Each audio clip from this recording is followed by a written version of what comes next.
The Bible is really a story in 3 acts. In this session, we begin with Act 1.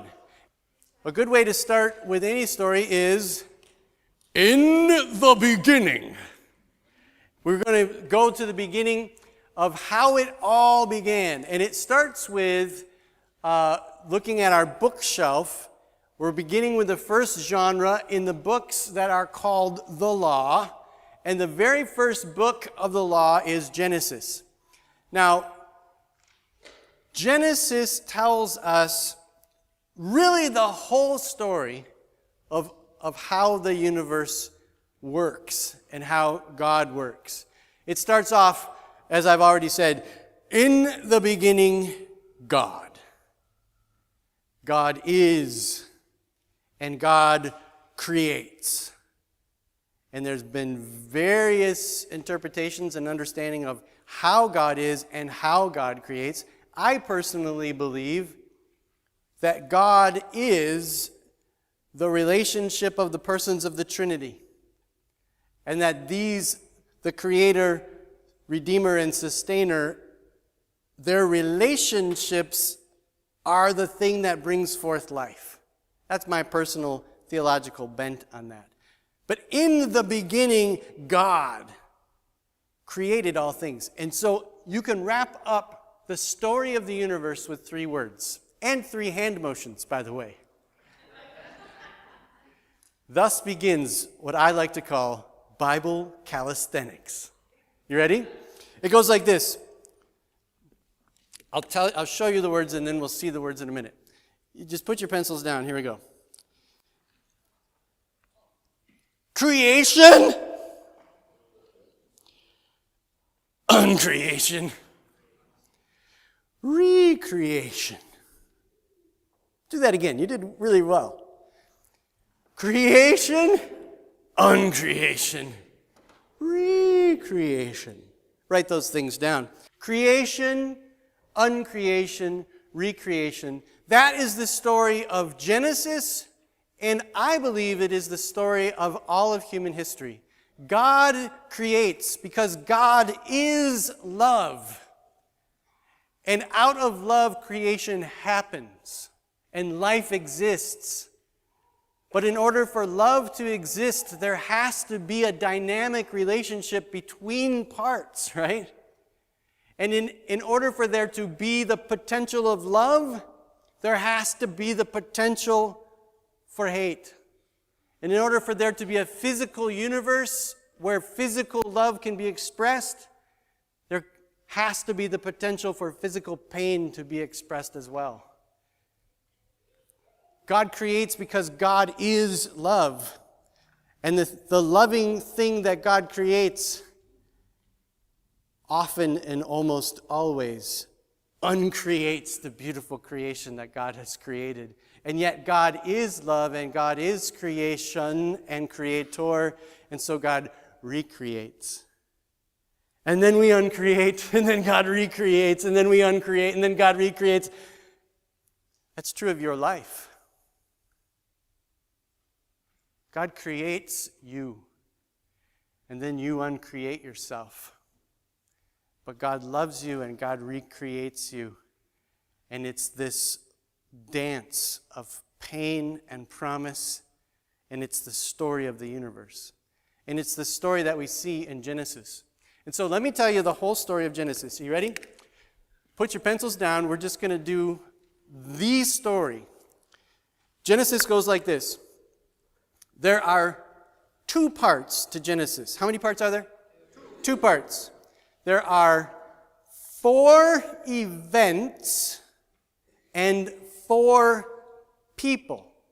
Now, the 4 events are chapters 1 through 11. So say that with me. 4 events and 4 people. So let's look at the 4 events. The 4 events are creation, fall, flood. You got to say it like that. Flood, nations. I'm going to explain all these things in a minute. The four people are, put your hands like this, it forms kind of an A. Abraham, then point to your eye, because this is an eyeball, right? Isaac. Then you say, Jacob, Israel. You have to do this. Say, Jacob, Israel. Because Jacob's name was turned to Israel. I'll explain that. And then the fourth one is Joseph. And what I'm doing here is I'm imagining that I've just put on a coat, and I'm very proud of it, right? So this is, remember Joseph in the Technicolor dream coat, right? So this is Joseph. So now you know the entire story of Genesis. Let's say it together. There's two parts. There are 4 events and 4 people. The 4 events are creation, fall, nations. The 4 people are Abraham, Isaac, Jacob, Israel, Joseph. Good. Give yourself a hand. Now, let's look at the very first one, and let's talk about creation. In the beginning, God created everything. Now, creation is a hot topic in our world today. Remember those 3 imaginations of how God is and how the universe is. By the way, I watched that movie, God's Not Dead, last night, right? And that's what this is really all about, is this debate over whether God exists and how could you believe in a God who created everything when science tells us that it's impossible, blah, blah, blah, blah, all that, right? And people, it's one of the hot topics that people come to pastors and ask, what do you think about creation versus evolution? Well, here's my answer. Wrong question. It is not creation versus evolution. Let me tell you why. Because remember, in the beginning I said that there are these 3 frames, these 3 images of God. 3 different ways of understanding God at work in the universe. And if you believe that God is the transcendent other God, then you have one way of thinking about creation and so on. But the thing about modern science, this is something we have to remember, because in AD 1500, yes, very good. In AD 1500, good job, Scott. This thing called modern science was born. What's that? Science! Yes, modern science. This is a great movie. Up until this point in European Western history, everyone just assumed the transcendent God created everything and put everything in perfect order. But then when things started falling apart here, you were about ready to do 1500. That was good. That was really good. People started trying to explain things without having to go to God for the explanation. And so, with the beginning with René Descartes and those philosophers who followed him, the idea came about that the only thing that we can know is that which we can study empirically, the scientific method. And the scientific method is that process in which you can take something, observe it, and then run a test on it over and over and over until you can verify that it's true. Well, here's the problem. You can't do that with creation. You see, it is impossible to discuss creation with the scientific method. Would you explain your definition of creation? Because well, I'm getting there. you're going to get there? Yeah, explain my definition of creation. Because it makes Okay, a big difference. okay, I think I know what you're saying. When I say creation, I am not talking about all the matter that exists. Because some people say, look at creation, which what they really mean is look at nature. That's not what I'm meaning. I am meaning the act or the process by which all that exists came into existence. When I say creation, is that what you're getting at? Well, because we say we created this hat, we created created this church. Right. It's totally different because we use something. Yeah, so the distinction is a good one. We as human beings can create things, but we're using existing matter to create them. All we're really doing is reshaping things that already exist into something that seems new. That's a form of creation with a small c, but I'm talking about how did everything that exists come into being? Well, the simple thing that I'm trying to express is that the reason people talk about creation versus evolution is because they're trying to have the conversation about Scripture in the same category as science.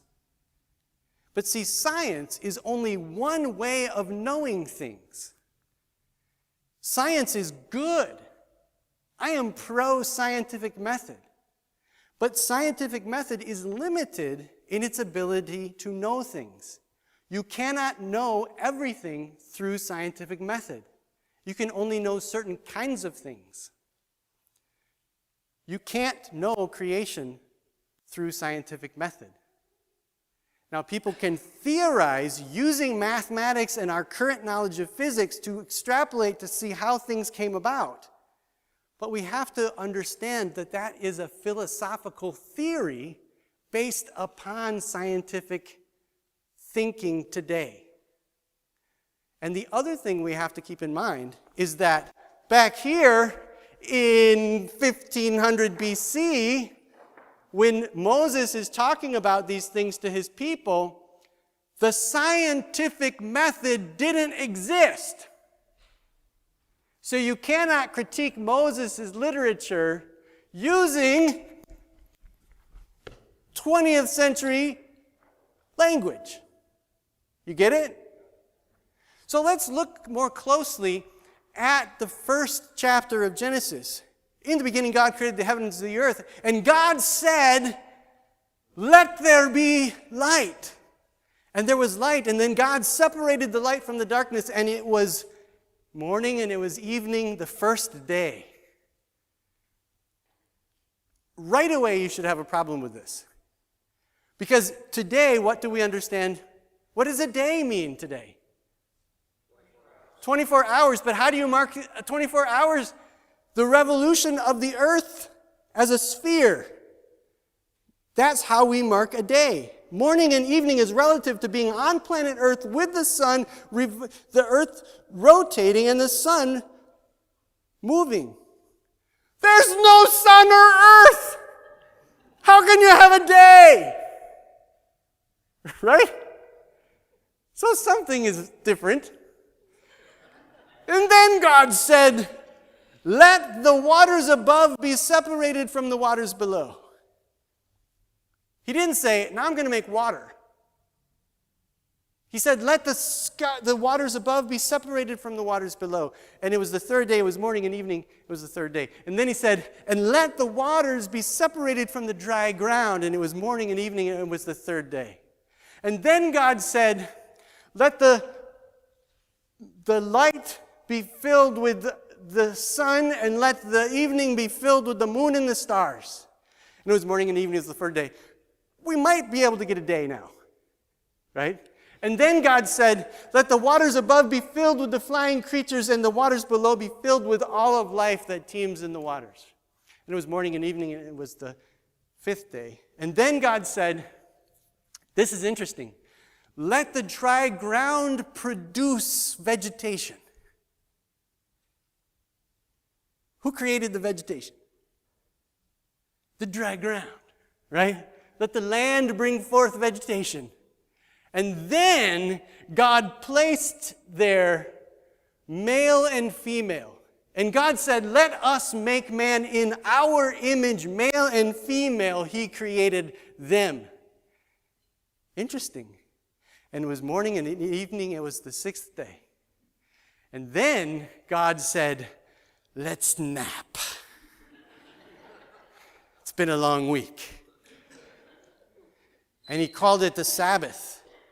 And God rested. And then God looked at what He had, you notice the pattern here? The first 3 days, God didn't actually create anything. He just separated stuff. And then on the fourth, fifth, and sixth day, he didn't create anything. He just filled it with stuff. And then he rested, and then he looked at what was created, and he said, "That's very good." Now, in a moment, we're going to tell the story of these people. And Moses, who is traditionally credited with writing down these words, is writing it's really in more like 1400, but in this era here, he's writing to a group of people who have been slaves their whole life. For 400 years, they've been enslaved in Egypt. Nice. They have never known a day of rest in their life. And they have been taught their whole life that the Egyptians' gods are the sun and the moon and the water, and that the Egyptian gods don't really like human beings, and that human beings have to serve the gods if they want to survive. And Moses says, wait a minute. God just created everything. God created all of this stuff. And what a beautiful poem of separation and filling. And then God rested on the seventh day. And guess what, people? You get to rest too. Do you see the purpose of this creation story? To create order for a people who have just come out of chaos. This is their story that sets them free. I guarantee you they weren't sitting around saying, well, how did God create light? And how could a 24-hour period exist? They weren't asking those questions. They were telling the story of God who sets us free and creates order out of chaos. Because the very first sentence of it says, and in the beginning God created the heavens and the earth, and the Spirit of the Lord hovered over the surface of the deep. That's what it says. There was something already there. So did God create the deep? See, they weren't asking these questions. They were just talking about the order of the universe. Because there's a second creation story as well. Genesis chapter 2 and 3 tells a very different story in a very different order. And what's interesting, uses a very different name for God. The creation story in the beginning talks about Elohim as God. And the creation story in Genesis 2 and 3 talks about God as Jehovah God. Theologians have wrestled with this for centuries. But one theory is that there's two creation stories that represent two different theological ideas within the Jewish people. And in order to create peace, they brought both stories together and said they're both somehow true. Sounds familiar, right? Because they weren't asking the same questions that we're asking in modern scientific methodology. It isn't creation versus evolution. It's, did everything that exists just suddenly show up with no purpose for nothing? Or is there God who creates? It really comes down to those two choices. So I believe that our current theories of evolution could very well be the method that God used to create. I don't have any problem with that as a theologian. But I also know that those theories will probably change in another 100 years. And that's not the question we should really be fighting over. They're good questions to ask, though, because what is the nature of God? Okay. The fall. I'm going to go super fast now because I spent way more time on the creation story than I anticipated. Get me preaching, and it's just not good. Now, God created everything, and that's the most important part of this. But then uncreation happens. In Genesis 2 and 3, we see that God established this Garden of Eden and said, there is a tree of knowledge and the knowledge of good and evil and the tree of life. And one of the big debates is whether or not this is literal or metaphorical. And my answer is yes, somehow. But the fact of these trees, this knowledge of good and evil, Here you have this prototype, this male and female, right, who God creates in love, in full relationship with God. And God says, just don't eat of these trees. But you see what the name of that tree is? It's the knowledge of good and evil. When Eve, who was deceived by this talking serpent, the serpent said to her, "Did God really say that you would die? What God's really trying to do to you is to keep you from knowing that you could actually become God." And so she gets this distorted view of God. And she goes and she disobeys and she violates the trust. And then she convinces Adam to do this. You see what happened to her? She entered into the knowledge of good and evil. It's not that she committed a sin, so therefore God condemns her. It's the fact that for the first time humanity has experienced betrayal and distrust. What happens when somebody betrays you? You can't really trust them again, can you? And from that point on, humanity has been doing this dance of separation and distrust because we know that we can betray each other. And when we distrust and we operate under fear, we hide ourselves, we protect ourselves, and protecting ourselves turns to violence, which always turns to war and death and famine and disease, and that is the human condition. Because we have the experience, the knowledge of good and evil. And then what happened is we were kept out of the garden because that is the tree of life. And I don't believe it's because God said, "I don't want you to have life," but it's this idea that once you live this way, you no longer experience life. And so the whole story of the Bible is God trying to invite us into life. Not getting back to, but increasingly growing into life, which is the very nature of God. So the flood happens. The flood wipes out all of creation. I believe, I saw the movie Noah, right, with Russell Crowe. Had some interesting points to it. But the idea that the world became full of violence. That's what dominated humanity, was violence. It's this betrayal, this war, this fighting, this continual thing that is not the nature of God. That is the nature of humanity. And God is continually seeking to redeem us and bring us to life. And so the flood, while it in one vein could seem like it is God vindictively destroying, it is also God cleansing and graciously rescuing humanity. I mean, if I do not believe that God created humanity and said, "Oops, I did not see that one coming,"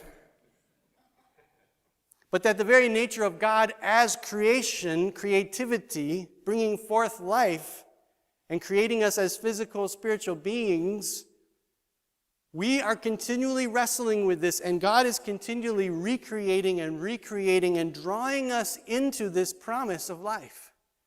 And the flood story is this archetypal cosmic story of how the planet came to the brink of extinction because of human violence.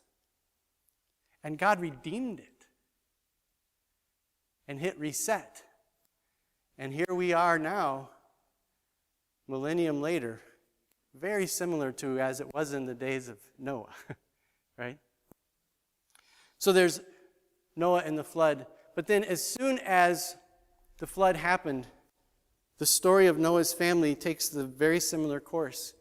God recreates, and then Noah's family uncreates. And there's tension between the brothers, and one gets sent away, and then we fade to black on the first 4 events.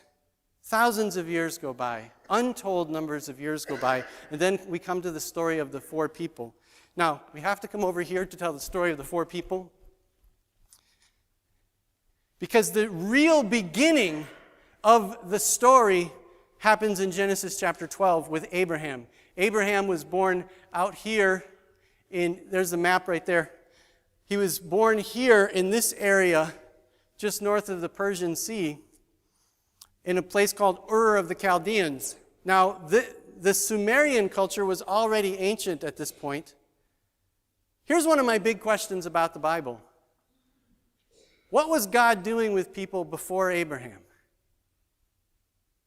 Because at this point in history, every society and every empire had a god that it worshipped. And it believed that the sun was God, that the moon was a god or goddess, and that basically they were explaining the universe through associating gods with the forces of the universe, that they're one and the same. But then Abraham steps out into the world one night, and God talks to him. We don't know why he chose Abraham, but God makes a promise to Abraham and says, he makes a twofold promise. He says, Abraham, I am going to make you into a great nation, and I am going to bless you so that you can be a blessing. Now, the interesting thing is that God said, Abraham, I want you to go to a land, and I'll show you when you get there. How many of you would have signed up for that? Yeah, take a trip. You'll know when you arrive. So God asked Abraham to follow into the unknown. And then he said, Abraham, I'm going to make you a great nation. But here's the problem. Abraham's wife, Sarai, he was Abram, she was Sarai. She was barren, and they were already beyond the age of having children. So not only did God ask Abraham to go into the unknown, he asked Abraham to believe the impossible. And Abraham said yes. And he started going, and it was a 700-mile journey that Abraham took across what we call the Tigris-Euphrates Valley, or what they call the Fertile Crescent oftentimes, down into this land. And when Abraham got down here into Canaan, God said, stop, you're here. Abraham's like, cool. Canaan, woo! So Abraham is down here in Canaan, and God said, this is the place now. Someday you'll be a great nation. But here's what's interesting. Remember we talked about empires, right? Empires are empires because they're trying to be great nations. And being a great nation means conquering everybody else. And God said, Abraham, I'm going to show you what I think is a great nation. Great nations don't conquer everyone else. Great nations serve everyone else. And it is my relationship with you as a nation that will demonstrate that to the world. Because I will bless you so that you can bless the nations. That's a different kind of nation, isn't it? And we'll find out as the story goes that as soon as Israel thought that they were supposed to be an empire, it fell apart. Abraham, you are going to be a great nation. My mic's off. Can't hear me? It's bad for the video if you can't hear me. Great nation. Let's stop.